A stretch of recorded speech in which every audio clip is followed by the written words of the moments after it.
Twilight, Chapter 16. He led me back to the room that he'd pointed out as Carlyle's office. He paused outside the door for an instant. "Come in," Carlyle's voice invited. Edward opened the door to the high-ceilinged room with the tall, west-facing windows. The walls were paneled again, in a darker wood, where they were visible. Most of the wall space was taken up by towering bookshelves that reached high above my head and held more books than I'd ever seen outside a library. Carlyle sat behind a huge mahogany desk in a leather chair. He was just placing a bookmark in the pages of a thick volume he held. The room was how I'd always imagined a college dean's would look, only Carlyle looked too young to fit the part. "What can I do for you?" he asked us pleasantly, rising from his seat. "I wanted to show Bella some of our history," Edward said. "Well, your history, actually." "We didn't mean to disturb you," I apologized. "Not at all. Where are you going to start?" "The Wagoner," Edward replied, placing one hand lightly on my shoulder and spinning me around to look toward the door we'd just come through. Every time he touched me, in even the most casual way, my heart had an audible reaction. It was more embarrassing with Carlyle there. The wall we faced now was different from the others. Instead of bookshelves, this wall was covered with framed pictures of all sizes, some in vibrant colors, others in dull monochromes. I searched for some logic, some binding motif the collection had in common, but I found nothing in my hasty examination. Edward pulled me toward the far left side, standing me in front of a small square oil painting in plain wooden frame. This one did not stand out amongst the bigger and brighter pieces, painting in various tones of sepia. It depicted a miniature city full of steeply slanted roofs, with thin spires atop a few scattered towers. A wide river filled the foreground, crossed by a bridge covered with structures that looked like tiny cathedrals. "London in the 1650s, Edward said. "The London of my youth," Carlyle added, from a few feet behind us. I flinched. I hadn't heard him approach. Edward squeezed my hand. "Will you tell the story?" Edward asked. I twisted a little to see Carlyle's reaction. He met my glance and smiled. "I would," he replied, "but I'm actually running a bit late. The hospital called this morning. Dr. Snow is taking a sick day. Besides, you know the stories as well as I do," he added, grinning at Edward now. It was a strange combination to absorb, the everyday concerns of the town doctor stuck in the middle of a discussion of his early days in the 17th century London. It was also unsettling to know that he spoke aloud only for my benefit. After another warm smile for me, Carlyle left the room. I stared at a little picture of Carlyle's hometown for a long moment. "What happened then?" I finally asked, staring up at Edward, who was watching me. When he realized what had happened to him. He glanced back to the paintings, and I looked to see which image caught his interest now. It was a larger landscape in a full, dull colors, an empty, shadowed meadow in a forest, with a craggy peak in the distance. "When he knew what he'd become," Edward said quietly, "he rebelled against it. He tried to destroy himself. But that's not easily done." "How?" I didn't mean to say it out loud, but the word broke through my shock. "He jumped from great heights," Edward told me, his voice impassive. "He tried to drown himself in the ocean, but he was young to the new life and very strong. It was amazing that he was able to resist feeding while he was still so new. The instinct is more powerful then. It takes over everything. But he was so repelled by himself that he had the strength to try to kill himself with starvation." "Is that possible?" My voice was faint. "No, there are very few ways we can be killed." I opened my mouth to ask, but he spoke before I could. "So he grew very hungry and eventually weak.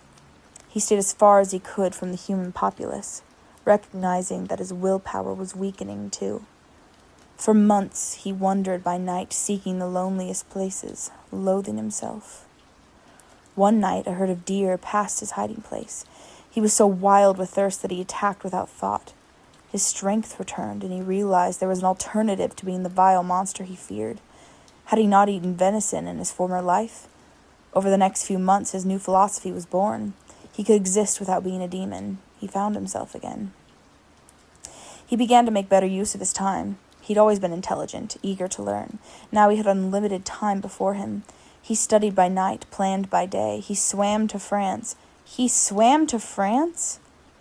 "People swim the channel all the time, Bella," he reminded me patiently. That's true, I guess. It just sounded funny in that context. Go on. Swimming is easy for us. Everything is easy for you, I griped. He weighed his expression amused. I won't interrupt again, I promise. He chuckled darkly and finished his sentence. Because technically we don't need to breathe. No, you promised. He laughed, putting his cold finger lightly to my lips. Do you want to hear the story or not? You can't spring something like that on me and then expect me not to say anything, I mumbled against his finger. He lifted his hand, moving it to rest against my neck. The speed of my heart reacted to that, but I persisted. You don't have to breathe? I demanded. No, it's not necessary. Just a habit. He shrugged. How long can you go without breathing? Indefinitely, I suppose. I don't know. It gets a bit uncomfortable, being without a sense of smell. A bit uncomfortable, I echoed. I wasn't paying attention to my own expression, but something in it made him grow somber. His hand dropped to his side and he stood very still, his eyes intent on my face. The silence lengthened. His features were immobile as stone. What is it? I whispered, touching his frozen face. His face softened under my hand and he sighed. I keep waiting for it to happen. For what to happen? I know that at some point something I tell you or something you see is going to be too much, and then you'll run away from me, screaming as you go. He smiled a half smile, but his eyes were serious. I won't stop you. I want this to happen because I want you to be safe, and yet I want to be with you. The two desires are impossible to reconcile. He trailed off, staring at my face, waiting. I'm not running anywhere, I promised. We'll see, he said, smiling again. I frowned at him. So, go on. Carlyle was swimming to France. He paused, getting back into his story. Reflexively, his eyes flickered to another picture, the most colorful of them all, the most ornately framed, and the largest. It was twice as wide as the door it hung next to. The canvas overflowed with bright figures in swirling robes, writhing around long pillars and off marbled balconies. I couldn't tell if it represented Greek mythology, or if the characters floating in the clouds were meant to be biblical. Carlyle swam to France and continued on to Europe, to the universities there. By night he studied music, science, medicine, and found his calling, his penance, in saving human lives. His expression became odd, almost reverent. I can't adequately describe the struggle. It took Carlyle 2 centuries of torturous effort to perfect his self-control. Now he's all but immune to the scent of human blood, and he's able to do the work he loves without agony. He finds a great deal of peace there, at the hospital. Edward stared off into space for a long moment. Suddenly, he seemed to recall his purpose. He tapped his finger against the huge painting in front of us. He was studying in Italy when he discovered the others there. They were much more civilized and educated than the race of London sewers. He touched a comparatively sedate quartet of figures painted on the highest balcony, looking down calmly on the mayhem below. I examined the grouping carefully and realized with a startled laugh that I recognized the golden-haired man. Selimia was greatly inspired by Carlyle's friends. He often painted them as gods, Edward chuckled. Aro, Marcus, Caius, he said, indicating the other 3, 2 black-haired, 1 snowy white. Nighttime patrons of art. What happened to them?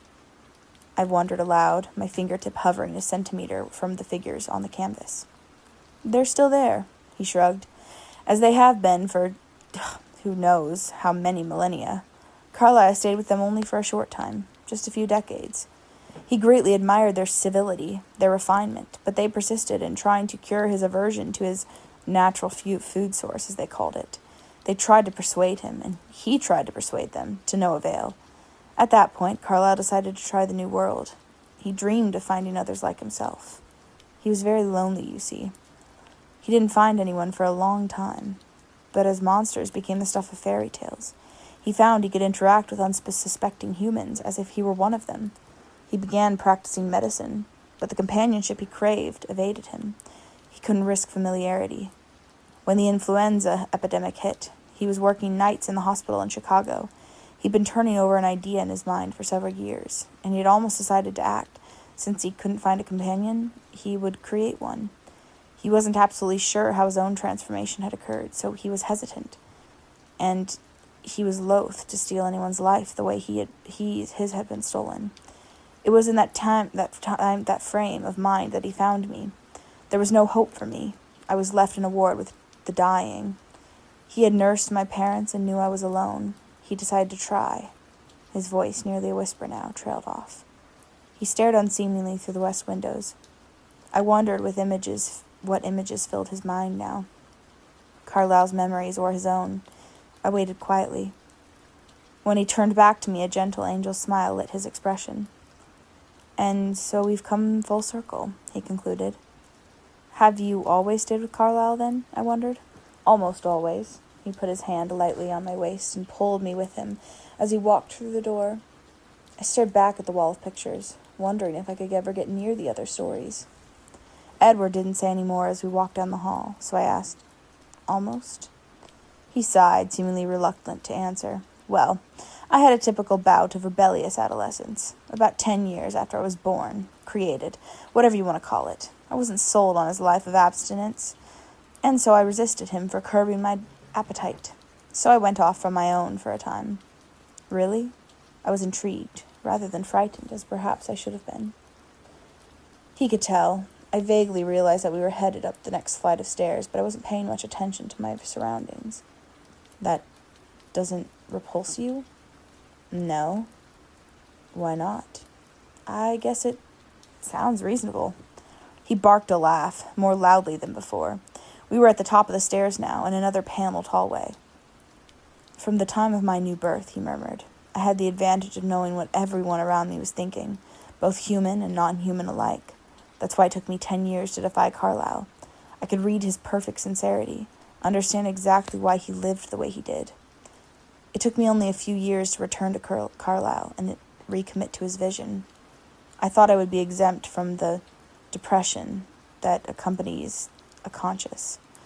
But I knew the thoughts of my prey, and I could pass over the innocent and pursue only the evil. If I followed a murderer down a dark alley where he stalked a young girl, if I saved her, then surely I wasn't so terrible." I shivered, imagining all too clearly what he described. The alley at night, the frightened girl, the dark man behind her, and Edward. Edward as he hunted, terrible and glorious as a young god, unstoppable. Would she have been grateful, that girl, or more frightened than before? But as time went on, I began to see the monster in my own eyes. I couldn't escape the debt of so much human life taken, no matter how justified, and I went back to Carlyle and Esme. They welcomed me back like the prodigal. It was more than I deserved. We'd come to a stop in front of the last door in my hall. "My room," he informed me, opening it and pulling me through. His room faced south, with a wall-sized window like the great room below. The whole back side of the house must be glass. His view looked down on the winding Solduck River, across the untouched forest to the Olympic mountain range. The mountains were much closer than I would have believed. The western wall was completely covered with a shelf after shelf of CDs. His room was better stocked than a music store. In the corner was a sophisticated-looking sound system, the kind I was afraid to touch because I would be sure to break something. There was no bed, only a wide and inviting black leather sofa. The floor was covered with thick golden carpet, and the walls were hung with a heavy fabric in a light, slightly darker shade. "Good acoustics, I guessed." He chuckled and nodded. He picked up the remote and turned the stereo on. It was quiet, but the soft jazz number sounded like a band was in the room with us. I went to look at his mind-boggling music collection. "How do you have these organized?" I asked, unable to find any rhyme or reason to the titles. He wasn't paying attention. By year, and then by personal preference within that frame," he said absently. I turned, and he was looking at me with a peculiar expression in his eyes. "What?" I was prepared to feel relieved, having you know about everything, not needing to keep secrets from you. But I didn't expect to feel more than that. "I like it. It makes me happy," he shrugged, smiling slightly.